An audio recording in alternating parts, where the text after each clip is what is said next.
بسم اللہ الرحمن الرحیم۔ میرے محترم سامعین کرام، آج جو مسئلہ ہم سماعت کریں گے اس کا تعلق نماز سے۔ دیکھیں، کچھ اعمال ایسے ہوتے ہیں نماز میں کہ جن کے کرنے سے نماز میں نقص پیدا ہو جاتا ہے، اب وہ جان بوجھ کر ہو یا بھولے سے ہو۔ تو یہ نماز میں جو نقص ہو جاتا ہے پیدا، تو اس کی درستی کے لیے شریعت نے سجدہ سہو کا ہمیں ایک جو آپشن دیا ہے کہ اگر بھول کر وہ غلطی تو سجدہ سہو سے تلافی ہو سکتی ہے، اور اگر جان بوجھ کر کیا تو پھر سجدہ سہو سے تلافی نہیں ہوگی بلکہ دوبارہ نماز کو لوٹانا ہوگا۔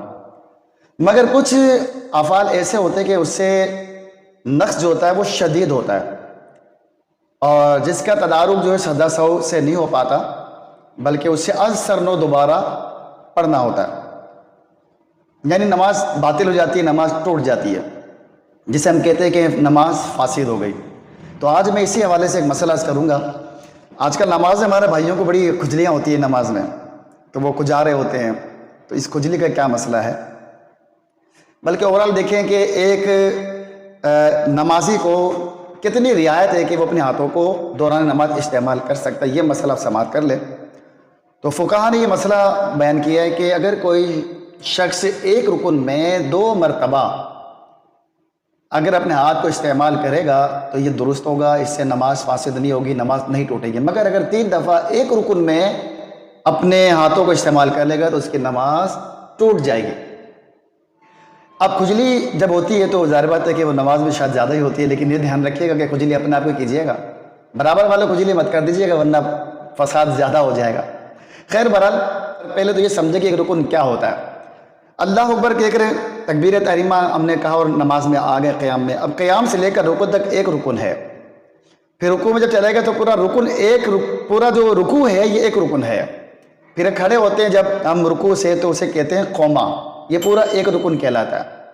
پھر سجدے میں جب جاتے ہیں تو پہلا سجدہ پورا ایک رکن ہے، 2 سجدوں کے درمیان بھی ایک رکن ہوتا ہے جسے جلسہ کہتے ہیں، پھر دوسرا سجدہ بھی رکن میں شمار ہوتا ہے۔ تو یہ رکن ہے، ان ایک رکن میں صرف 2 مرتبہ کی رعایت ہے کہ ہاتھوں کو استعمال کر سکتے ہیں۔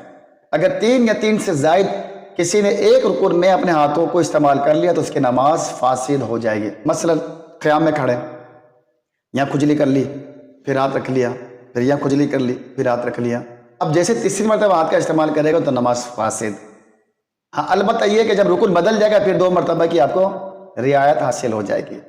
تو باقی کھجلی باقی ارکان میں کر لیجئے گا بھائی، لیکن یہ ذہن میں رکھیں کہ نماز میں جو مطلوب ہے نا وہ ہے خشوع و خضوع۔ اسی وجہ سے کہا گیا کہ اس طرح ڈوب کر بندہ نماز پڑھے کہ جیسے رب کو دیکھ رہا ہے، یعنی عبادت ایسے کرو جیسے اللہ کو دیکھ رہے ہیں۔ اور اگر یہ تصور نہیں بنتا تو یہ تصور جماؤ کہ وہ رب ہمیں دیکھ رہا ہے۔ تو 2 طرح سے ہی بندہ مؤدب ہوتا ہے کہ جب وہ کسی کو دیکھتا ہے تو اس وقت مؤدب ہو جاتا ہے، یہ سامنے والا اسے دیکھ رہا ہوتا ہے تو وہ مؤدب ہو جاتا ہے۔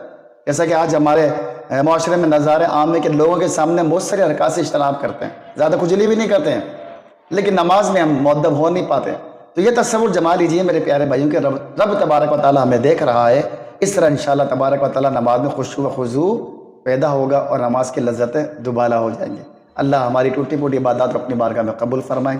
بہت شکریہ سماعت کرنے کا۔ اللہ آپ کو عافیت علی طویل عمر نصیب فرمائے اور آپ کے تمام مسائل کو حل فرمائے اور آپ کو خوشیوں سے مالا مال فرمائے۔ صلو علی الحبیب۔